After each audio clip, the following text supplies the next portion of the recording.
Welcome back, everybody. So we're going to do something a little different today, and we're going to do a review on fishing line, specifically the Power Pro Super Slick V2. And before I go into that review, I'm going to talk about the original Power Pro and the V1 of the Super Slick, and kind of tell you why I think they came out with the V2 version. So the original Power Pro comes in a box very similar to this. It has been out for a really long time. I can't remember ever fishing any other kind of braid before the original Power Pro came out. I know Spider Wire was probably out before that, but it's been out so long that I couldn't even tell you when it came out. And I'm not going to take it to the Google and find out how long it's been open. But that stuff's been out forever. And it's my go-to braid if I know that I'm going to be fishing in a tournament, or I know that I'm going to be on big fish. That's generally the line I'm going to go for, just because it's been tried and tested, and it works. It works real well. But the downside to Power Pro, the original version, is it's a loud line. And what I mean by that is it creates a lot of noise because it's a rough textured braid that when you're casting and retrieving it and it's going through the guides, it creates a lot of noise. So Power Pro tried to solve that problem by coming out with a Super Slick, or at least that's why I think they came out with the original V1 Super Slick. The V1 Super Slick was a very smooth, easy casting line that didn't create a lot of line noise. And basically, when they came out with that line, everybody was like, oh, that's awesome, because like flipping and pitching, you want it as quiet as possible.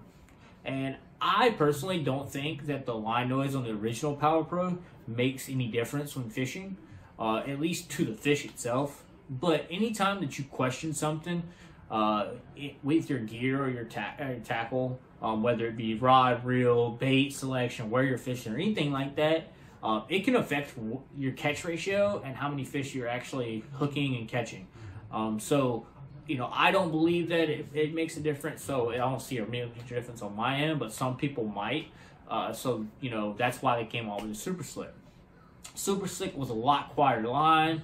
It was a very smooth casting line and a very good casting distance line. It seemed like a little bit smaller diameter for pound test compared to what the original Power Pro was, and you could see that in the casting distance too.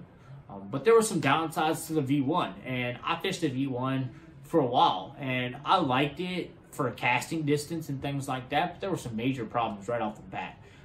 I probably had the line for not 2 or 3 weeks, and I started seeing like major fraying in the line already. And then after 6 months of fishing it, it looked like a whole different line. I mean, not even the same line at all. I mean, the color faded real bad, which a lot of braid color fades, and I'm used to that. But this, not only did the color fade, the color fade, the line frayed, and I felt like it wasn't as strong as it says it was. So when I heard that V2 was coming out and it was the improved Super Slick, I was super excited. I was ready to try something different, and I wanted to put it to the test. So I put it on a couple rods and reels. I put it on my flipping stick, or my smaller flipping stick. It's a 7-foot 4-inch heavy Tatula rod that I do a lot of 3/8 to ½ ounce flipping with, and I like that, especially for thinner cover and pitching to wood and stuff like that. I like that. So I put it on that one, and then I also put it on my Gambler Big Easy rod. And for anybody that sees any of my videos or has watched anything that I've put out, I fish the Gambler Big Easy a lot. So I cast it, retrieve it, bring it to the heavy cover. I do a lot of fishing with that rod. So to me, that was a great rod to put it to the test. So I bought it in 65, and I put it on that rod and the flipping rod. I could have bought it in 40 and fish a swim jig with it and chatterbait and a few other techniques that sometimes I'll fish braid with, and really try something out of the box. But I wanted to go 65 because I probably fish 50 to 65 pound braid more than any other pound braids that there are. So I put it to the test the other day, and I didn't catch a lot of fish on it, but I found out 2 or 3 major things. So one of them, I absolutely love the fact that it comes in black. All right. And I haven't noticed any fading issues at all yet. Now, I haven't fished it a whole lot, and I've only been a few times, but I haven't seen any fading at all. It literally looks exactly the same way as it came out of the box. I'm a big advocate of coloring your braid black So for me, not having to do that, it's really nice. And the reason I color the braid black, too many B words, is I believe that when that line's in the water and not moving, that green line can be seen really well, and the black is more like a shadow, so the fish don't like notice it as much. That's just, you know, mentally in my mind, that's what I'm thinking. So I do it, and it works. It seems to work for me. So not only did it come in black, it is smooth, very smooth, and very quiet, especially on the flipping stuff. Casting, it is quieter, but there was some distance reduction that I really got from it. I would say I'm shortening about 3 to 5 yards from the original Power Pro, and probably about 10 yards from the original Super Slick.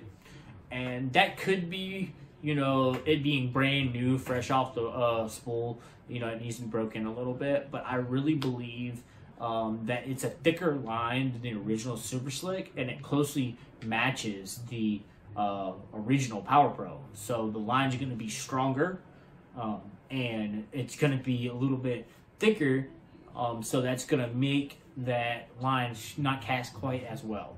Is it smooth? Very smooth. Pitching and flipping with it, awesome. The noise reduction is great.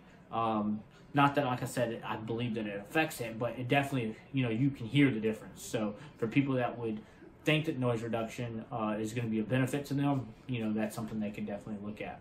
But so far, so good. I like it a lot. I'm very impressed. I'm going to keep it on my rod for the rest of the spring season. So I'm not going to change lines. I'm going to use that 65 V2 until I get frustrated and get rid of it, or I absolutely love it. Just one or the other. That's the only two options.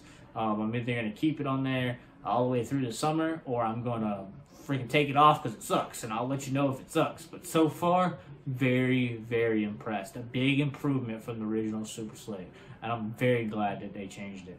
But we'll keep you updated and post any videos or any other pictures that we catch on the next couple of days. We're going to go out in a couple of days and hit the lake hard. I will tell you the fish look like they're moving up pretty quickly, so hopefully we'll get some fish on top water and try out that Gambler Big Easy and that V2 combo and see how it works.